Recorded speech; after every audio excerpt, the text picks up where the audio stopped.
From KTVN, this is 2 News Nevada, Morning Edition. Washoe County deputies arrested a man after a fire in Sun Valley. What he's accused of doing is straight ahead.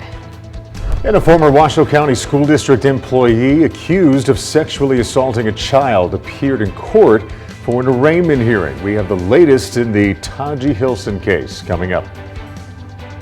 A warm day in store today with upper 90s taking over as the haze continues, as well as some heat advisories this weekend. 65 degrees right now with more details right around the corner. Good morning, happy Friday, and thank you for starting your day with us. I'm Kyle Lauder. And I'm Faith Justice. So glad to be with you this morning. As you start formulating your weekend plans today, you're probably going to want to factor in the temperatures outside. Yeah, I think outdoor activities might have to be put on hold, maybe until at least the end of next week. Let's check in with meteorologist Barrett Vincent now for an update on the forecast. You said some heat advisories possibly, Barrett? Yes, heat advisories taking over on Sunday, continuing to Wednesday. Middle of next week. Yeah, it's going to be a pretty big chunk of triple-digit temperatures. Man. But you know what? It's July. We live in Nevada. We knew this was coming. And it's arrived with those triple digits out there. We'll see this mostly take over tomorrow with triple digits, 90s holding on just into today. Heat advisories this weekend for Sunday through Wednesday. Hazy skies continue and a warm day in store today. 65 degrees right now walking out the door, on the way to 90s this afternoon. Upper 90s right around 5 o'clock is when we'll see the warmest part of the day. 98 for Reno. Calm winds as well as the haze continues. 60s in the overnights. These are warm overnight lows that'll not really help cool things off for tomorrow's highs. 100 degrees for Reno tomorrow, and this is the first triple-digit day. After we see tomorrow, more triple digits on the way. 80s take over for Lake Tahoe today as well. So if you want to escape the heat, head up to Lake Tahoe. Enjoy those lower 80s. That means upper 70s throughout most of the day. So can't complain about that. Find the AC. Here's some heat safety tips. Stay hydrated and stay out of the sun if possible. And wear light colored clothes, loose fitting clothes as well if you're going to be outside for a long period of time. Here's those heat advisories with temperatures between 95 and 105 degrees from Sunday to Wednesday. So we're getting ready for those triple digits. They'll arrive tomorrow and continue until Wednesday of next week. Good heads up. Thanks, Barrett. A man has died after jumping into the Truckee River. The Reno Fire Department says yesterday morning the man was on Sutro Street when he jumped headfirst into the river and knocked himself out.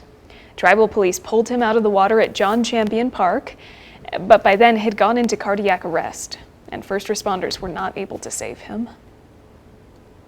Moving to crime beat now, a man has been arrested for allegedly threatening first responders with a wooden 2x4 while they responded to a house fire in Sun Valley. Now, the fire was in the area of Pegasus Drive and Quartz Lane.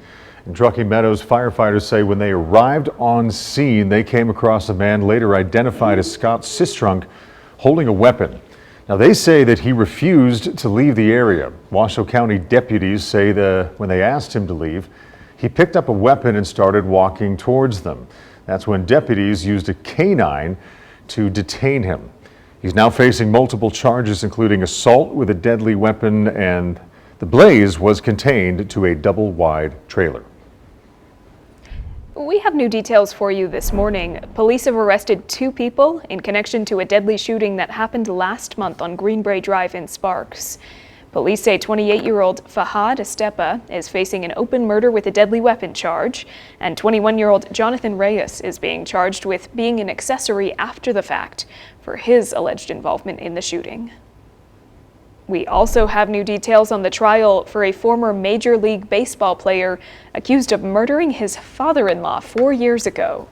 We've learned that prosecutors and defense attorneys have rested their case in Daniel Serafini's trial, meaning the jury has started deliberating.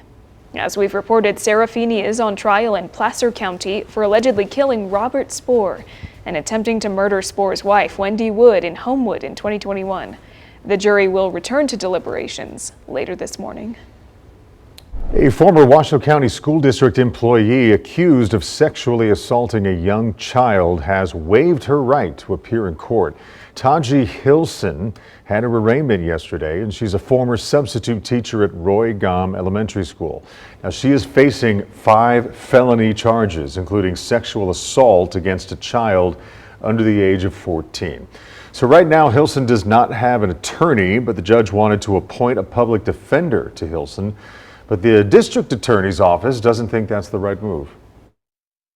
I am uncomfortable with a public defender on a non-indigent client making these decisions on a case.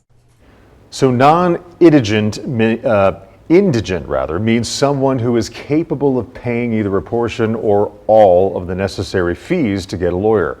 The judge agreed with the concerns of the DA's office, and Hilson is now expected to be back in court on July 22nd for a mandatory status conference. A Sun Valley woman accused of leaving her newborn baby in a dumpster over the weekend has waived her right to a speedy trial. The Washoe County District Attorney's Office says during yesterday's arraignment, Taylor Dickinson did not enter a plea. She has a mandatory status conference scheduled for July 23rd. Washoe County deputies say they are seeing more squatters in vacant homes. They tell us that some of these calls involve real estate agents, but mostly family members finding a stranger occupying their property. So the sheriff's office says if you believe that you have a squatter, do not confront them. Immediately call 911. And after the squatter has been removed, they say you should change all of your locks and file an insurance claim to report any damage or any losses. Happening later today, Washoe County District Attorney Chris Hicks is planning to give an update on the investigation into vandalism at Reno High School earlier this year. As we've reported, more than 30 people are believed to have been involved in the vandalism back in May. Some of them could face criminal charges. We will be at the press conference later this morning, so you can find coverage on our website, 2 News app, and on air. And still to come on 2 News Nevada. A federal judge has temporarily blocked President Trump's order restricting birthright citizenship. We have the White House's reaction when we come back.